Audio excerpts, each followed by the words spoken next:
prominent civil society organization, Yiaga Africa, has expressed concern over the declining quality of elections in Nigeria, stating that Independent National Electoral Commission, INEC, missed an opportunity to rebuild citizens' trust during the just concluded off-cycle elections. In a recent press conference, the executive director of Yiaga Africa, Samson Itodo, said the off-cycle elections were meant to assess the commitment of key democratic institutions to restoring public confidence. That was not the case in the just concluded polls in Imo, Kogi, and Bayelsa states. Commenting on voter turnout pattern, Senior Communications Officer at Yiaga Africa, Mark Amaza, observed that nothing has changed from the February 2023 polls to the just concluded off-cycle elections. If anything, he said, Kogi witnessed more youthful voter turnout than in February, but how did that make a difference in the electoral process? Regarding voter turnout, for this off-cycle elections, observation, we deploy what's called a process and results verification for transparency. Is a mouthful, PRVT methodology.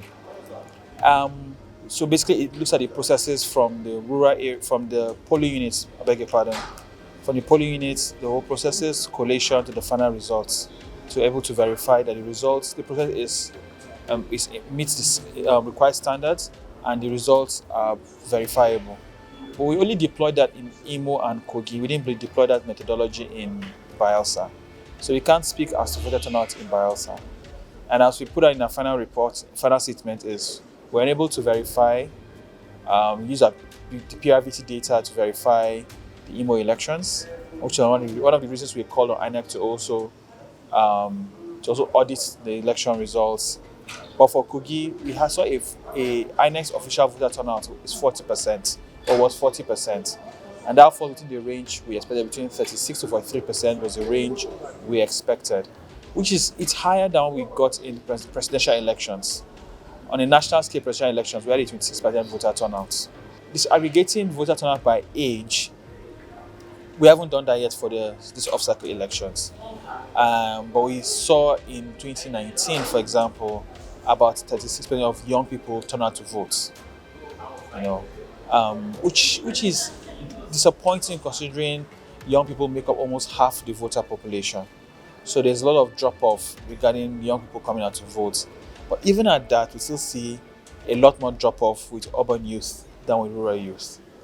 Of course, there are many other reasons for that. Some people will say it's also due to a feeling of insecurity around elections. No one wants to be a casualty, but it's also a lot of times is a feeling of also distrust of what was the point of voting? Will my votes count? And if they count, will the person deliver good governance? So, there's this assumption that's often made that if we don't involve ourselves in politics, it will leave us alone. But sadly, that's not true, because whether you involve yourself or not, politics will affect your life. It shapes your life. Amaza pointed out that calls for the removal of INEC chairman Mahmoud Yakubu by many Nigerians would be ineffective unless there are reforms in the appointment process for the INEC chairman. For me, it's less about whether he's retained or he's fired. It's also about how will the next one be appointed. One huge loophole we have is the person who has the powers to appoint the chair of INEC, the national commissioners, and the resident electoral commissioners is someone who is also an interested party in elections, or who belongs to a political party that's interested in elections. And that's, for me, a huge, and not just for me, for our organization. And not just for our organization, as far back as 2008, if you recall, late President Umaru Yar'Adua admitted that the election that brought him to power was flawed. A Stupid committee that was headed by the former Chief Justice of Nigeria, Justice Muhammadu Uwais, to look and propose reforms to our electoral system.